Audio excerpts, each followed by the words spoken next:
Étant donné que nous avions bel et bien effectué ce qu'il y a comme assemblage, nous avions fait les assemblages de pieds de poteau semelle, on a fait les différents assemblages, on a fait les assemblages de la partie fêtière, nous avons fait les assemblages des traverses, nous avons fait tous ces éléments d'assemblage, nous les avons bel et bien mis. Mais le problème c'est quoi? On doit vérifier, hein? Et pour vérifier ces assemblages, nous devons les vérifier par rapport aux efforts intérieurs, dites sollicitations. Alors, sur ce que l'on va faire, on va faire une interopérabilité. On va faire une interopérabilité entre les logiciels, entre Revit Structure et Robot Structural Analysis, de sorte que nous puissions simuler ces structures aux différentes actions qui sont le vent, l'entretien. On va aussi mettre une charge une charge de panneaux, parce qu'il y aura de panneaux solaires, c'est prévu qu'il y ait de panneaux solaires, alors on va mettre de panneaux solaires, on va mettre une exploitation sur les différents éléments, on va mettre une exploitation, on va mettre aussi tout ce qu'il y a comme action sur notre structure. Vous voyez, c'est ce que l'on va faire dans cette vidéo.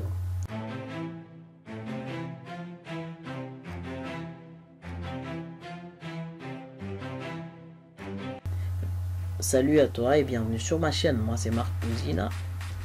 Ici je te parle de formation dans les secteurs d'ingénieur en bâtiment et travaux publics, parce que je suis convaincu que la formation est un pilier sur lequel les ingénieurs doivent s'appuyer pour émerger dans les secteurs, mais aussi pour continuer bel et bien la formation afin de se mettre à jour, pour ne pas être obsolète, non seulement sur le marché mais dans les milieux professionnels. Et si toi aussi tu veux faire partie de cette communauté qui lutte pour ces bits bien précis, tu as deux choses à faire. La première chose que tu vas faire, tu vas t'abonner à la chaîne et d'activer la notification afin de ne rater aucune vidéo formation qui va t'apporter du bon contenu comme cette vidéo que tu es en train de regarder.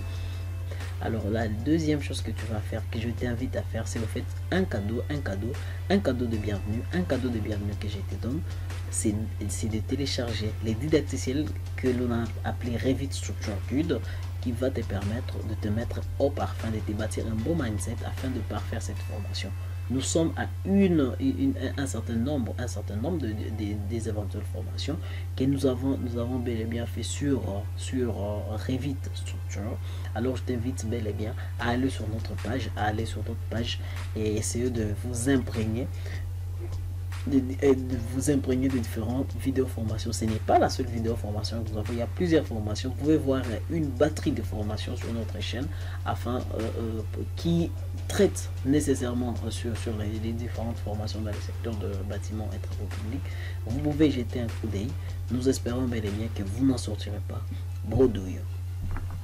Alors sur ce que l'on va faire, c'est une interopérabilité. Pour faire l'interopérabilité, on va aller juste dans analyse, hein. On était dans architecture ou structure.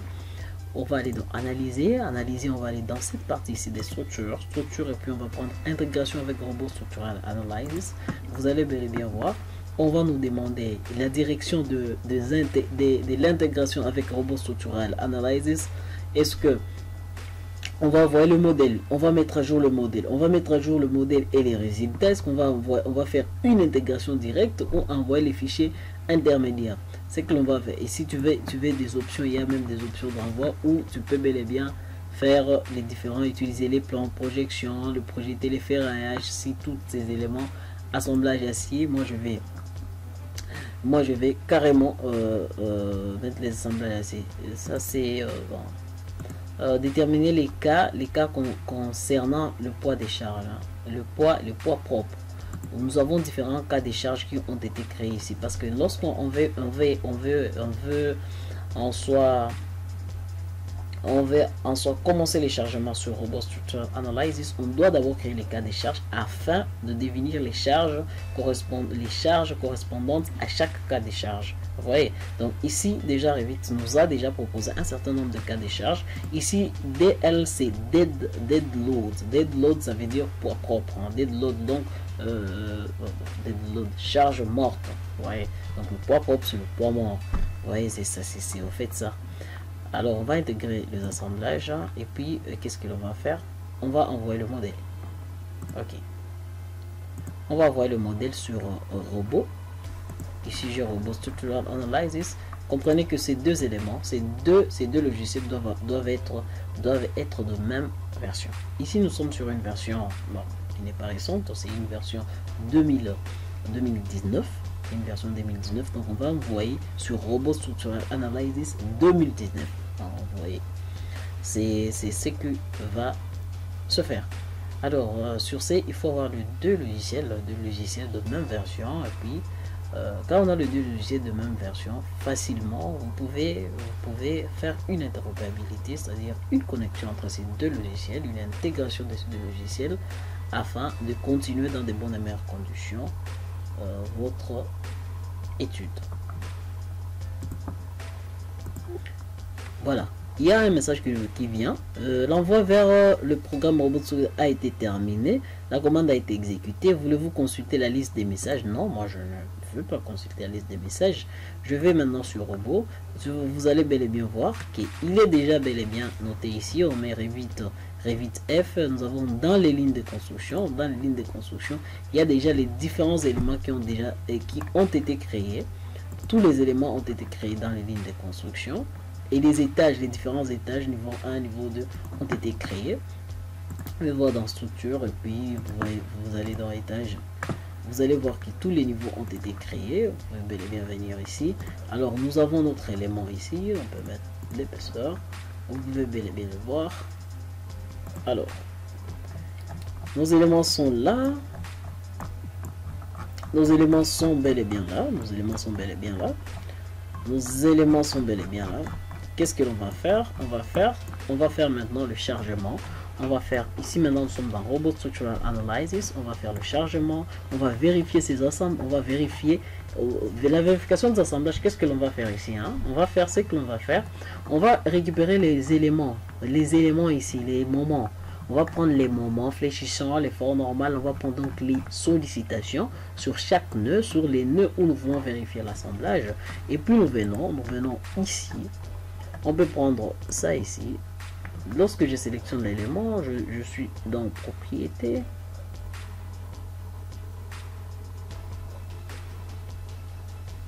Je sélectionne l'élément et puis je vais dans je suis dans propriété. La partie propriété va me montrer en soi cet élément là.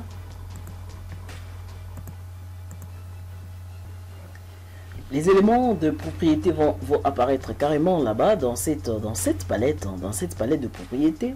Alors, on ne va pas aller dans la palette de propriété. Ce que l'on va faire, nous sommes ici dans Robot. Vous voyez, donc nous sommes dans Robot. On aura à ces nœuds ici, par exemple. Hein, je prends ces nœuds. Hein, je prends ce nœud ici. On va avoir un moment ici. On va avoir un moment, un effort normal, un effort tranchant. Hein, donc, on va avoir les sollicitations en ces nœuds-là. Alors, après avoir eu la sollicitation en ces nœuds, qu'est-ce que l'on va voir? On a ces éléments en ces nœuds. On vient ici. On sélectionne l'élément en question. On va dans modifier les paramètres. Et puis on va aller dans General. On va aller dans Général. Et puis vérifier le code. On n'est pas dans Général, mais on va aller dans Propriété. Voilà, on va aller dans propriété et on a vérification du code. Dans la vérification du code, on va venir ici sur Robot, on va prendre les moments fléchissants, l'effort normal, l'effort tranchant. On va venir ici dans Revit, on met le moment, l'effort normal, l'effort tranchant, et puis on spécifie, hein, on a bel et bien parlé de ces éléments, on spécifie les codes, et puis l'utilisation utiliser des combinaisons, on va utiliser des combinaisons, mais ici on va pas faire ça, on va pas utiliser les combinaisons on va pas utiliser les combinaisons. Pourquoi? Parce que on va faire les combinaisons, s'il faut faire ça, ouais, donc les éventuelles combinaisons, hein. Ici on nous donne la possibilité de voir les éventuelles combinaisons qui ont été faites, mais ici on va pas faire ça, parce qu'on n'a pas chargé ici l'élément. On va pas faire la combinaison ici dans Revit. Ce que l'on va faire, on va faire la combinaison dans robot. Et puis on va venir seulement avec les éléments que robot nous donne. On va pas utiliser les éléments de combinaison d'un robot. On va venir le mettre carrément ici. Et puis qu'est-ce qu'on va faire? On va vérifier et puis voir les noms des calculs, voir si réellement cet assemblage par rapport aux efforts, par rapport à la sollicitation, et sont bien faits. Vous voyez? Donc ok, c'est ça ce que l'on va faire. C'est ça ce qu'on va faire pour la vérification des assemblages.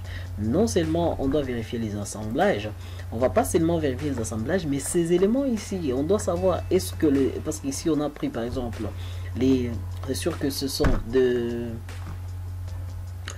ça, ce sont de HA 280.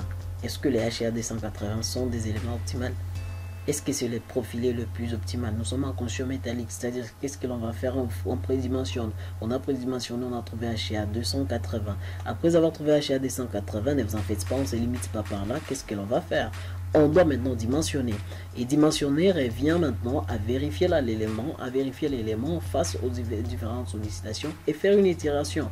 L'itération se fait grâce à Robot Structural Analysis et nous avons produit une vidéo formation sur les hangars métalliques où nous avons fait la vérification des profilés. Je vous invite carrément à aller sur notre chaîne et je vais mettre la description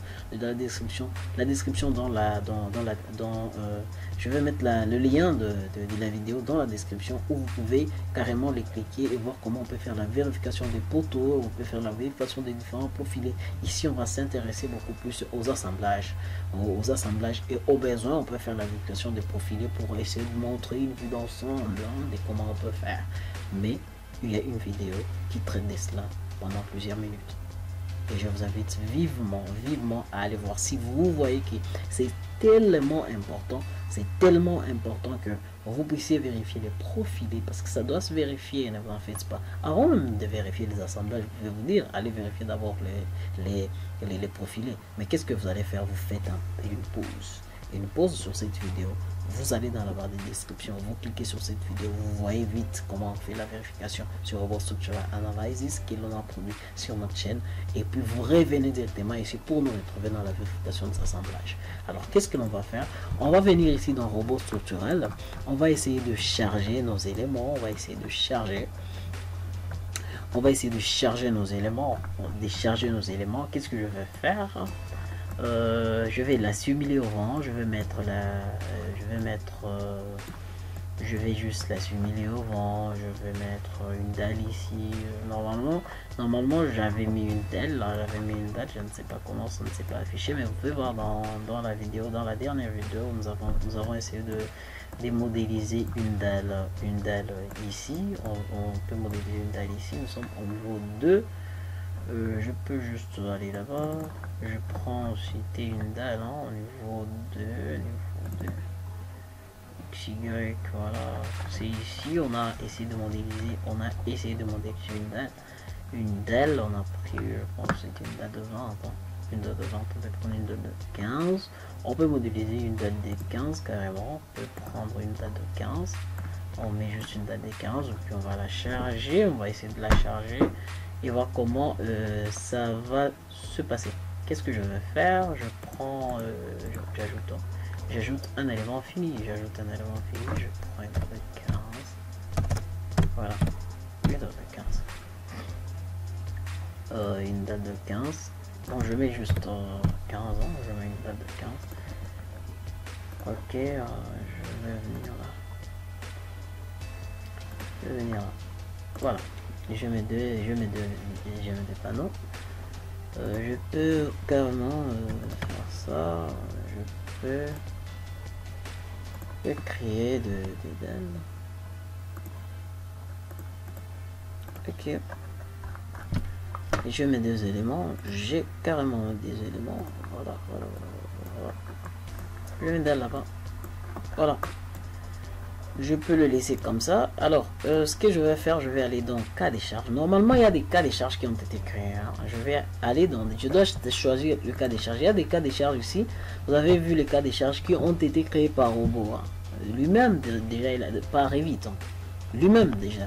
Revit lui-même, il a déjà créé un cas des charges.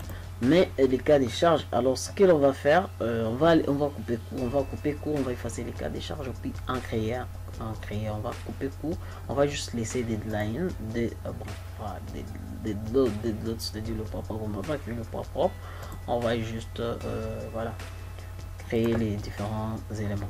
Qu'est-ce que l'on veut? On va dans cas des charges, on va laisser, ça c'est permanente, le vent, on a des différentes exploitations. Bon, on peut même les utiliser pour gagner du temps. Pour gagner du temps, on va les utiliser. On va prendre l'entretien, c'est une exploitation qui est juste ici. Alors, ce que l'on va faire, on va prendre d'abord l'exploitation, on prend les exploitations. Ça c'est live load. Live load, ça veut dire charge d'exploitation, donc une charge vive, une charge mobile. Qu'est-ce qu'on va faire? On va aller dans chargement, on prend une exploitation ici, une exploitation qui est sur FASIC, et puis on va prendre une exploitation de 2 kN, une exploitation de 10 kN que l'on va appliquer là-bas, on va aussi appliquer là-bas. Voilà, j'applique. Je vais venir ici, je dois mettre une entretien. À part l'entretien, on doit aussi mettre la charge permanente des panneaux. Alors ce que je vais faire, parce que ici il n'y a pas de contreventement, mais normalement dans la vidéo précédente, ces fichiers, les fichiers que j'ai utilisés, c'est un fichier où il n'y a pas de contreventement. Mais les fichiers que vous allez utiliser, je suis sûr dans cette vidéo, c'est un fichier où il y a le contreventement. On a montré les contreventements, on a montré comment on fait, comment on met les contreventements ici sur la toiture, comment on met les contreventements de façon horizontale, qui sont des éléments très importants, dans dans un hangar métallique. Alors ce que l'on va faire ici, on va mettre le bardage ici, on va juste aller dans structure, on va dans bardage, on prend le contour, on va prendre cet élément là, voilà, je suis là, voilà, je prends là,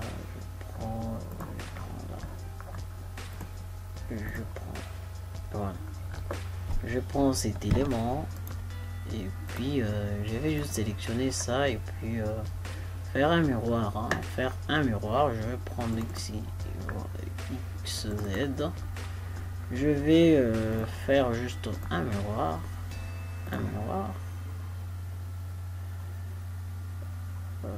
fais un miroir. Automatiquement j'ai mon bardage qui est là, je peux venir en 3D. Vous pouvez voir, il y a un miroir qui est le bardage. Alors ce que je vais faire, je suis seulement dans live load, je prends une charge surfacique, je prends d'abord de 1, voilà, de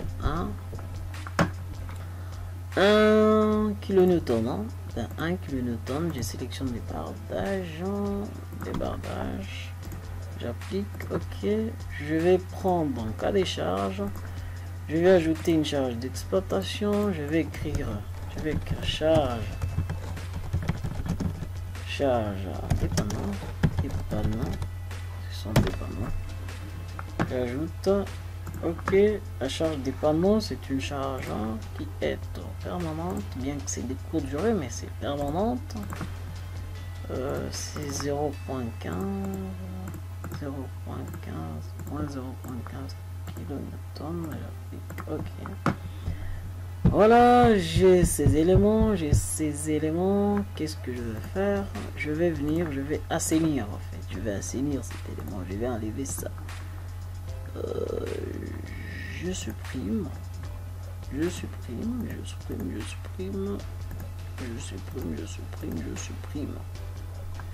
Ok, après ça, je vais simuler la structure au vent. Je vais juste faire une simulation de la structure au vent d'un côté.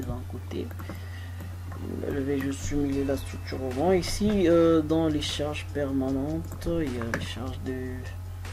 Je dois ajouter une charge sur les dalles. Je vais ajouter charge de revêtement. Je vais ajouter ça. Après charge de revêtement, je prends, bon, je vais charger le poutre. Bon, je charge des revêtements. En fait, la vidéo n'est pas axée sur le chargement. Je prends charge des revêtements. Je vais ajouter les revêtements. Je vais ajouter les revêtements là-bas. Je vais ajouter juste les revêtements là-bas. Voilà, j'ajoute les revêtements, hein, juste les revêtements. C'est une charge surfacique. Je prends 1.3. 1.3. 1.3. 1.3. Voilà. Il est là. Je l'applique. Et je sais là, ce que je vais faire, je vais simuler la structure de l'élément au vent. Je vais aller dans chargement, autre charge. Simulation du vent, je génère les vents. Après avoir généré les vents, je prends d'un seul côté, je vais sélectionner.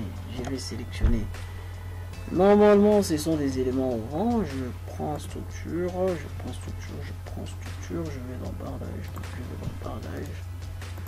Donc, je vais prendre un rectangulaire, je prends ça, je prends là, je prends ici, je prends là, je prends là-bas. Voilà. Ok, je mets mes bardages, ce sont sur ces des éléments qui aura effet de... Je vais juste prendre ces deux éléments, 96, 97. Je 96, 96, 97, 97. La vitesse normale, une vitesse normale de 25 points. Je veux une vitesse normale de 28.54.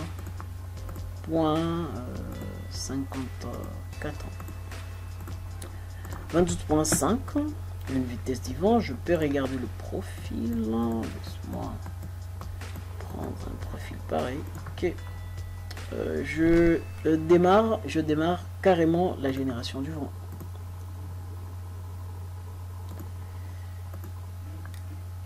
Voilà, la génération du vent démarre. Hein. Voilà. La simulation est bien fait. La simulation elle est bel et bien faite. La simulation est bel et bien faite. Alors, qu'est-ce que je fais? Qu'est-ce que je veux faire? Je vais combiner les charges. Après la simulation, vous allez bel et bien voir que il y a un cas des charges qui a été créé. Je vais faire la combinaison de charges. Je vais faire une combinaison automatique. Une combinaison automatique que je vais faire je vais faire une combinaison automatique suivant Aerocode parce que la vérification, vous pouvez bel et bien voir ici. Vous pouvez bel et bien voir ici, la vérification sera faite suivant Aerocode 3. Alors je vais faire une combinaison suivant Aerocode 3.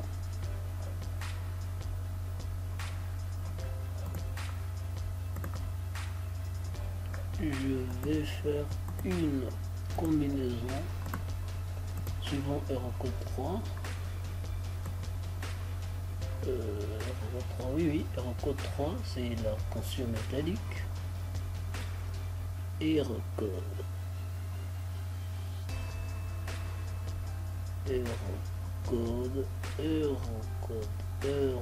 5, Aerocode 7.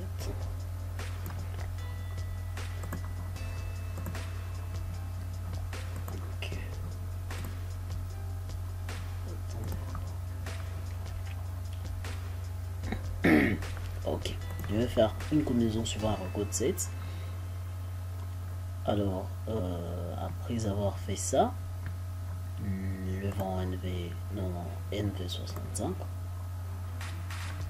Tournez, je vais en réglementation de fondation sur indépendante.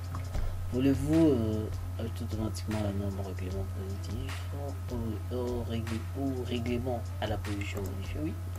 Ok. Voilà, je viens alors dans combinaison, je vais faire une combinaison automatique. Je prends Hero Code, je fais une combinaison automatique complète. Ok, ok. Je vais prendre ls et le ls. Nous avons ls fréquente quasi permanente, caractéristique ainsi que standard. Ce que je veux faire, je vais prendre ok, je peux faire une combinaison par pas de souci. Je ramène les charges permanentes, je crée, je ramène ces éléments, je vais dans le rang, je ramène, je crée un groupe, une relation, je crée les éventuelles relations. Voilà, ok. Je génère carrément je génère carrément la combinaison. Je vais aller sur XY, je vais prendre 0, 0. Je suis à 0, 0.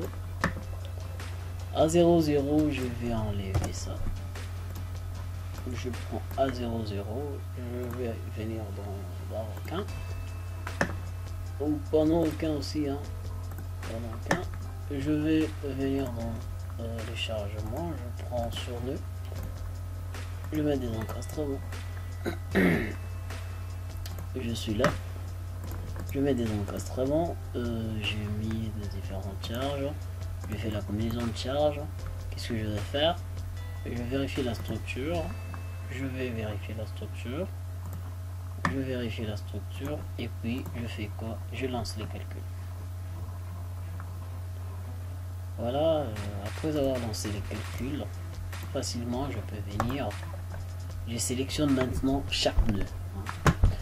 Je vais vérifier. Je vais juste vérifier cet assemblage. Et puis vous allez le faire. Je vais juste vérifier cet assemblage. Et puis vous allez le faire. Vous allez le faire sur des autres assemblages. Je viens ici. Je suis là. Je suis là. Je suis ici. Je prends ces éléments. Je prends ces éléments. Je vais les isoler. Moi j'ai besoin d'avoir le moment ici. D'abord le moment en ces nœuds. Je prends le nœud, je mets le numéro du nœud, numéro nœud, nœud numéro.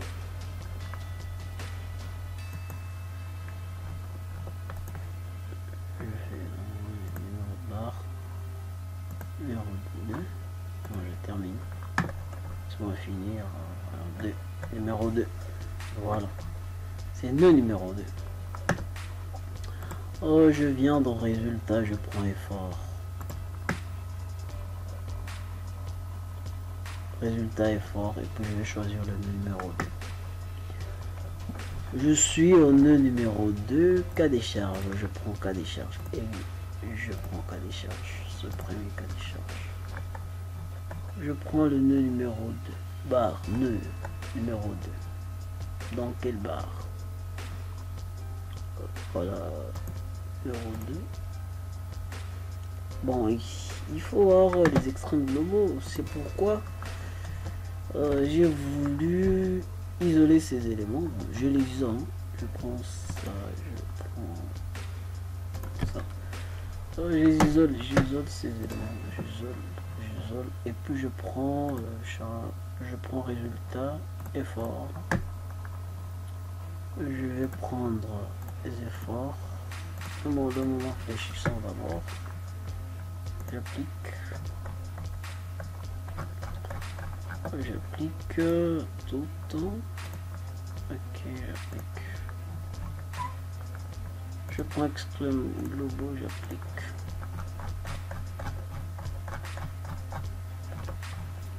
Mais il est là. Voilà. Je prends.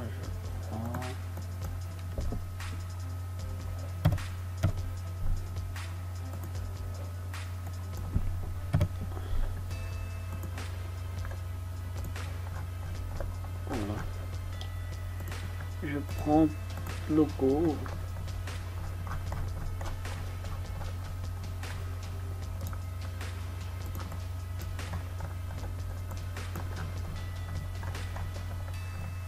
Je vois en ce nœud.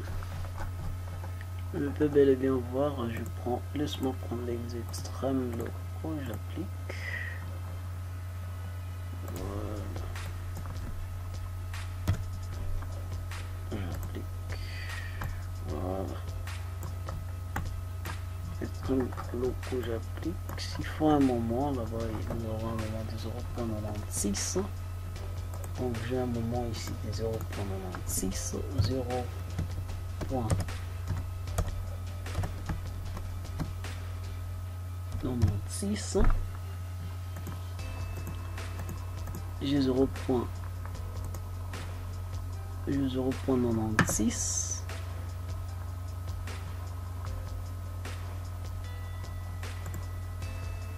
j'ai 0.96. Je prends l'effort normal. Autant le point élu. Moment fléchissant. J'ai 48.36. 48.36. Allez, 48.36. 48.36. 48.36. Donc à l'ELU j'ai 48.36 comme moment. Donc le moment j'ai 48.36 kN/m. Je prends l'effort normal.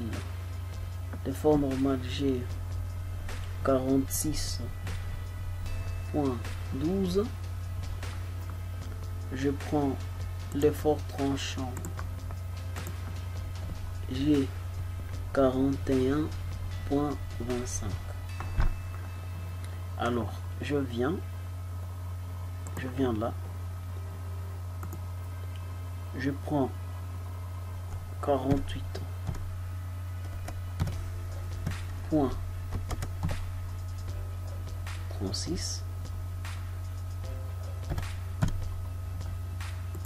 J'ai l'effort normal 46.12. J'ai l'effort tranchant 41.25.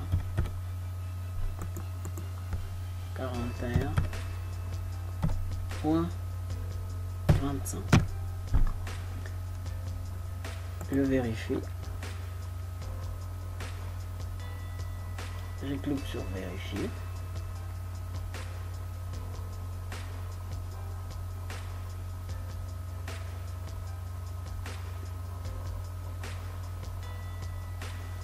Je vérifie. Alors après vérification, on me dit correct, aucune erreur. Correct, aucune erreur. Je mets note des calculs. Je clique sur note des calculs pour avoir les éléments de calcul. Vous pouvez voir, on nous donne cet élément de calcul, c'est note des calculs ici que l'on a bel et bien ici. On voit encastrement de jarret, on voit tous les éléments, on nous donne la description, on dit ok, donc on a vérifié tous les éléments, on a dit que toutes les vérifications sont ok, toutes les vérifications sont ok, partout, et puis l'assemblage est correctement calculé pour résister aux efforts appliqués. Donc l'assemblage que l'on a mis, c'est un assemblage qui est correctement appliqué. À vous maintenant de vérifier les différentes valeurs, les différentes différences des valeurs pour essayer de voir s'il y a eu surdimensionnement ou pas.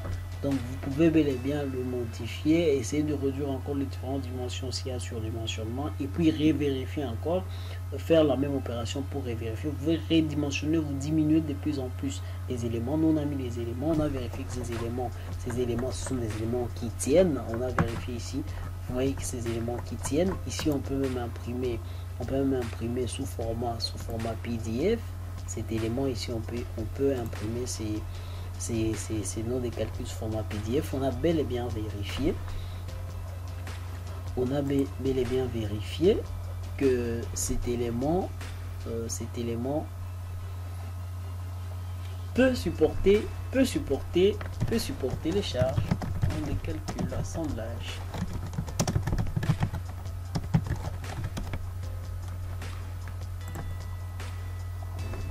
On a bel et bien vérifié.